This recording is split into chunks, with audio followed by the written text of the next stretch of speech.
तो आज का जो लेसन है वो लेसन नंबर 2 है, असली चित्र। ये एक कहानी है, असली चित्र। सब्जेक्ट आपका हिंदी हो गया, क्लास 6 से है। तो सबसे पहले सब्जेक्ट पढ़ाने से जो पहले है उसमें जो शब्दार्थ आता है, जो शब्द के अर्थ है, उसको हम यहाँ नोट कर दिए हैं। यहाँ जो है टोटल शब्दार्थ नोट किया हुआ है और आप लोग भी इसको नोट कीजिएगा और पढ़ाते वक्त हम उसको बताते हैं। असली चित्र में है, राय के राज्य में एक महाकंजूस सेठ रहता था। यानी राजा कृष्णदेव राय जो थे उसके राज्य में एक महाकंजूस सेठ रहता था। यानी सेठ जो है वो बहुत ही कंजूस थे। तो उसके पास अपार धन था। अपार जैसे यहाँ देखिए, अपार का यहाँ हम नोट की है। अपार मतलब होता बहुत अधिक। तो उसके पास जो है महाकंजूस जो थे उनके पास बहुत अधिक धन था, लेकिन एक कौड़ी खर्च करने में उनकी जान निकलती थी। यानी धन बहुत था लेकिन खर्च वो ना के बराबर करते थे, खर्च नहीं करते थे अपने धन से। एक बार उसके मित्रों ने उसे एक कलाकार से अपना चित्र बनवाने को राजी कर दिया। यानी उसके जो दोस्त थे, तो उसके दोस्त जो है उनका अपना चित्र बनाने के लिए, यानी उनके खुद का चित्र बनवाने के लिए कलाकार से उनको राजी कर दिया कि आप अपना चित्र बनवाएं। तो मानने को वह मान तो गया, पर चित्रकार चित्र बनाकर जब उसके पास ले आया तब उसका मूल्य 100 स्वर्ण मुद्राएं देने की उसकी हिम्मत ही नहीं हो रही थी। यानी वो मान गया कि चलो ठीक है, हम अपना चित्र बनवा लेंगे, लेकिन उस चित्र की जो कीमत थी वो 100 स्वर्ण मुद्राएं। स्वर्ण मतलब होता है सोना, स्वर्ण मतलब हुआ सोना, सोना एक धातु है। तो उसको 100 स्वर्ण मुद्राएं उस चित्र का लगाया और वो देने की उसकी हिम्मत नहीं थी। वह कंजूस सेठ भी एक तरह का कलाकार ही था। वो कंजूस सेठ जो था वो भी एक तरह का कलाकार था। वह अपने चेहरे को आकृति बदलने में माहिर था। यानी वो जो उनका चेहरा था उसका आकृति बदलने में कभी अलग कभी अलग कभी अलग ऐसे करके वो बदलता रहता था अपने फेस का आकार। वह चित्रकार को आया देख तुरंत कमरे में गया और कुछ ही देर में अपना चेहरा बदलकर वहां आ गया। जैसे ही चित्रकार उनके पास आया तो उन्होंने अपने कमरे में दाखिल हुआ गया और वो चेहरा बदल करके वापस आ गया। चित्रकार के सामने आकर सेठ ने कहा, तुम्हारा चित्र तो मेरे चेहरे से मिलता ही नहीं है। अब वो सेठ का कंजूसी देख लीजिए कि जैसे ही चित्रकार आया तो उन्होंने अपना चेहरा को बदल लिया और चित्रकार से कहा कि आप जो चित्र हमें बना करके दिए हैं उसमें मेरा चेहरा आपके चित्र से मैच नहीं कर रहा, नहीं मिल रहा।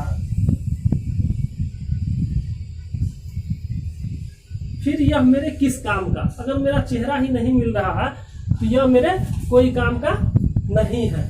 ठीक है, तुम ही मिलाकर देख लो। यानी चित्रकार से उन्होंने कहा कि ये लो चित्र और तुम मेरे चेहरे से मैच करके देख लो। चित्रकार, मेरे चेहरे को ठीक से देख लो। अब जब ठीक मेरे चेहरे से मिलता हुआ चित्र बनाकर लाओगे तभी उसकी कीमत मैं अदा करूंगा। ये कंजूस सेठ ने कहा कि ये अपना चित्र लो और जाओ, इसको फ्रेश करके बना करके लाओगे। अगर यदि मेरे चेहरे से तुम्हारा चित्र मिलेगा तब मैं उसकी रकम अदा करूंगा।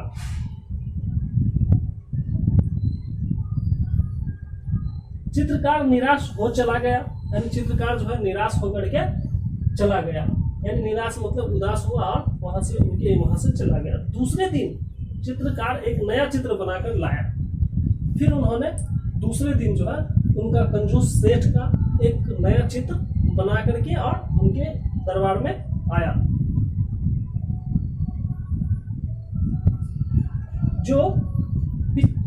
जो उसके पिछले दिन के चेहरे से एकदम मिलता था। यानी वो ऐसा चित्र बना करके लाया जो उनके चेहरे से जो है पिछले दिन वाले चित्र से वो उनका चेहरा मैच करता था, मिलता था। लेकिन कमाल, सेठ ने इस बार भी अपना चेहरा बदल लिया। अब बताओ कि कमाल इस बात की है कि सेठ अपना चेहरा फिर से बदल लिया और अलग हो गया, यानी चित्र से मैच नहीं किया।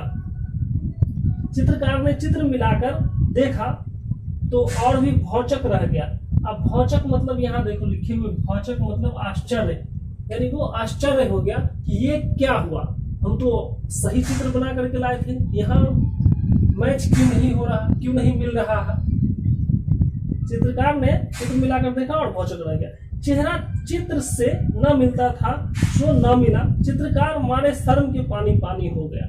और चित्रकार जो है वो जब भी उनका चित्र से कंजूस सेठ का चेहरा नहीं मिला तो चित्रकार शर्म से पानी पानी हो गया, ये क्या हुआ। उसकी समझ में यह बात नहीं आ रही थी कि आखिर उससे ऐसी गलती कैसे हो जाती है। चित्रकार खुद को दोष दे रहा है कि आखिर मुझसे ऐसी गलती बार बार क्यों हो रही है, कैसे हो जाती है। उसने फिर से चित्र बनाने का फैसला किया और कंजूस सेठ से फैसला लिया कि हम फिर से आपका चित्र बना करके आपको पेश करेंगे। अगले दिन वह फिर एक नया चित्र बनाकर लेकर के आया। ठीक है, चित्रकार जो है उसके अगले दिन फिर गया और दूसरा चित्र बना करके लेकर के आया, लेकिन सेठ की कारस्तानी से उस चित्र के साथ पूर्व के दिनों के जैसे ही हसर हुआ। अब कारस्तानी देखो, कारस्तानी मतलब होता करतूत, कर्म, और हसर मतलब होता परिणाम। तो इसमें कहने का मतलब यह है कि सेठ की कारस्तानी यानी सेठ की करतूत यानी सेठ की कर्म उस चित्र के साथ, पूर्व मतलब पहले, पहले के दिनों के जैसा ही, हसर मतलब परिणाम हुआ, पहले के जैसा ही परिणाम हुआ। इसके बाद भी कई दिनों तक नए नए चित्र बनाता रहा और हर बार उसे निराशा हाथ लगती रही। चित्रकार जो है वो कंजूस सेठ का बार बार चित्र बनाता रहा और हर बार उसको निराशा ही हाथ लगा, उसको सफलता नहीं मिली। भाग से वह सेठ की चाल को समझ चुका था। अब ये तो जाहिर सी बात है कि कोई चित्रकार या कोई व्यक्ति एक ही काम को बार बार करेगा, वही जगह पे आकर के करेगा तो उसको अनुभव तो हो ही जाएगा। तो इसी तरह चित्रकार को भी सेठ का बारे में अनुभव हो चुका था, सेठ के बारे में अनुभव हो चुका था, यानी सेठ की चाल को वो समझ चुके थे। वो सेठ की कंजूसी को भी जान गया था कि ये सेठ क्या है, कंजूस है। और पैसे न देने के बाद भी वो कई दिनों की अपनी मेहनत को बेकार नहीं जाने देना चाहता था। और वो सेठ जो है पैसा नहीं दिया, लेकिन फिर भी चित्रकार अपने कई दिनों की मेहनत को बेकार जाने नहीं देना चाह रहा था कि कैसे कंजूस सेठ से पार पाया जाए। यानी वो उपाय ढूंढने लगा कि इस कंजूस सेठ से जो है कैसे पार पाया जाए। इस पर खूब सोचने के बाद उसने तेनाली राम से मिलने का फैसला किया। यानी वो चित्रकार जो थे इस विषय पे वो बहुत सोचे कि आखिरकार हम जो इतना मेहनत किए हैं तो इसका पैसा सेठ से हम कैसे लें, सेठ से हम कैसे वापस लें। इसमें बहुत सोचे और उसके बाद जो है वो तेनालीराम से मिलने का फैसला किया कि अब हम तेनालीराम से मिलने जाएंगे। उनके पास चित्रकार ने अपनी समस्या रखी और कोई समाधान निकालने की प्रार्थना की। यानी चित्रकार के साथ जो घटना घटित हो रही थी कि बार बार वो चित्र बना करके ला रहे थे और कंजूस सेठ जो है अपना चेहरा को बदल लेते थे तो उसका चित्र से चेहरा मैच नहीं करता था। ये घटना उनको बताए और उनसे इसका सॉल्यूशन ढूंढने के लिए, समाधान ढूंढने के लिए तेनालीराम से प्रार्थना की, यानी विनती की। थोड़ी देर सोचने के बाद तेनालीराम ने चित्रकार को सलाह दी। यानी कुछ समय तेनालीराम सोचे और उसके बाद जो है वो चित्रकार को बताए कि कल तुम कंजूस के पास एक आईना लेकर जाओ और कहो कि वह आज आपका बिल्कुल सही चित्र लेकर के आया हो। यानी तेनालीराम बोला के पास कि एक आईना लेकर के जाओ और बोलना कि आज मैं आपका सही तस्वीर बना करके लाया हूं, खूब ठीक से मिला करके देख लें। रत्ती भर भी फर्क आपको नहीं मिलेगा। यानी चित्रकार बोलते हैं किससे, कंजूस सेठ से, कि आज जो हम आपके पास चित्र बना करके लाए हैं वो हूबहू आपसे मैच करता है, मिलता है, थोड़ा सा भी फर्क आपको नहीं मिलेगा। बस इतना भर करो और तुम्हारा काम चांदी। कल होकर चित्रकार तेनालीराम के कहे अनुसार आईना लेकर कंजूस सेठ के पास पहुंचा। जब कल हुआ दूसरे दिन वो चित्रकार जो है तेनालीराम के कहे मुताबिक कंजूस सेठ के पास एक आईना लेकर के पहुंचा, यानी गया। सेठ के सामने आईना रखकर उसने कहा कि सेठ जी, आज आपका बिल्कुल सही चित्र बना करके लाया हूं। किसने कहा? चित्रकार ने कहा सेठ जी से कि आज मैं आपका हूबहू चित्र बना करके लाया हूं। देख ले, इसमें किसी प्रकार की त्रुटि की गुंजाइश अब नहीं है। त्रुटि मतलब होता है कमी, यानी किसी प्रकार की कमी की कोई गुंजाइश इस चित्र में नहीं है। इस पर सेठ बहुत झुंझलाया और बौखला कर बोला कि अरे यह चित्र कहाँ है। यानी सेठ जो है मतलब ऐसा देख करके, ये दृश्य देख करके सेठ घबरा गए, बौखला गए और चित्रकार से बोले कि यह चित्र है कहाँ? यह तो आईना है। सेठ बोले कि यह चित्र नहीं है, यह आईना है। चित्रकार ने तब सेठ को जवाब दिया, सेठ जी महाराज, आईना के सिवा आपकी असली सूरत और कौन बना सकता है। अब ये बात सोचने वाली है कि कितनी पॉइंट वाली बात है, कितनी दिमाग लगा करके इन्होंने सेठ को समझाने की कोशिश की कि यानी आप जो हर रोज चेहरा को बदल लेते हैं तो असली चित्र आपका नहीं आ पाता, और असली रहते हुए भी आप उसको चेंज कर देते हैं। तो आईना के सिवा आपका असली चेहरा कोई और नहीं बना सकता, कोई और नहीं दिखा सकता।